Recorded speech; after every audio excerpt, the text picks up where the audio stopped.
How worried should you be when something gets slapped with the label "probably causes cancer"?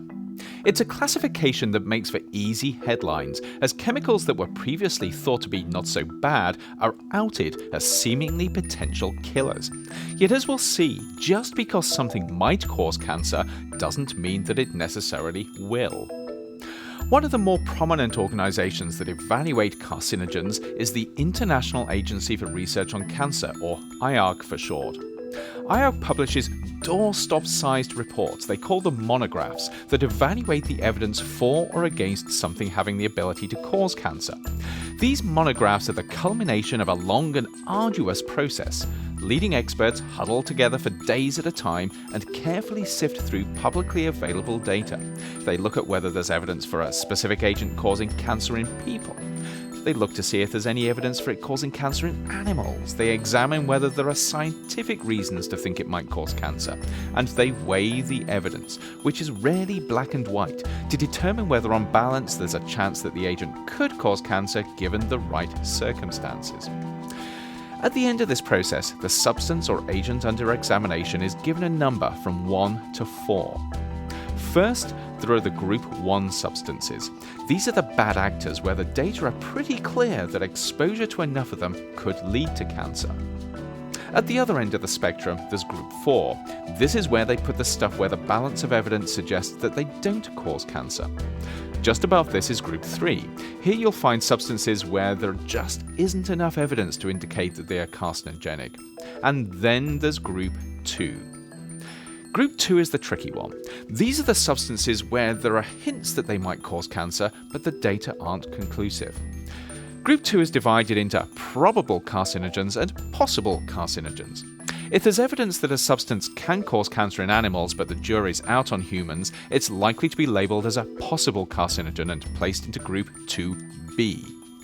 On the other hand, if the data on cancer in humans is just a little stronger but still not conclusive, the substance is likely to be put in Group 2A and labelled a probable carcinogen. In effect, ending up in Group 2 is the equivalent of IARC slapping a "take care" label on something. They're letting you know that under some circumstances, if you're exposed to enough of the stuff, you might get cancer. Plenty of common substances end up with this "take care" label. Eat fried food, for instance, and you're probably ingesting acrylamide, an IARC probable carcinogen. Spray your weeds with the herbicide Roundup, and you're using the IARC labeled probable carcinogen glyphosate.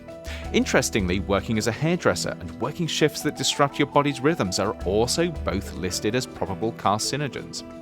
Then there's coffee, gasoline, and, wait for it, pickled vegetables. Each of these are listed by IARC as potential carcinogens. In effect, an IARC label indicating something is a potential or a probable carcinogen doesn't mean that it will necessarily cause cancer.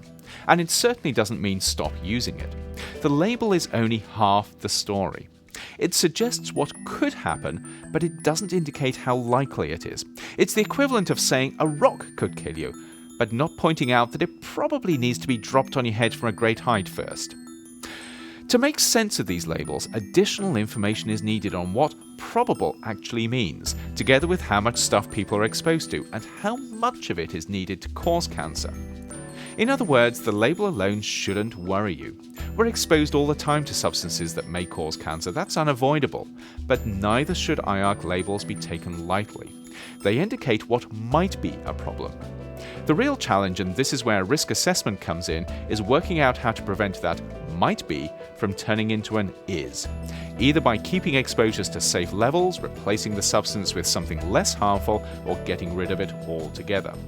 That, though, is a decision that needs more information than just the IARC assessment can provide.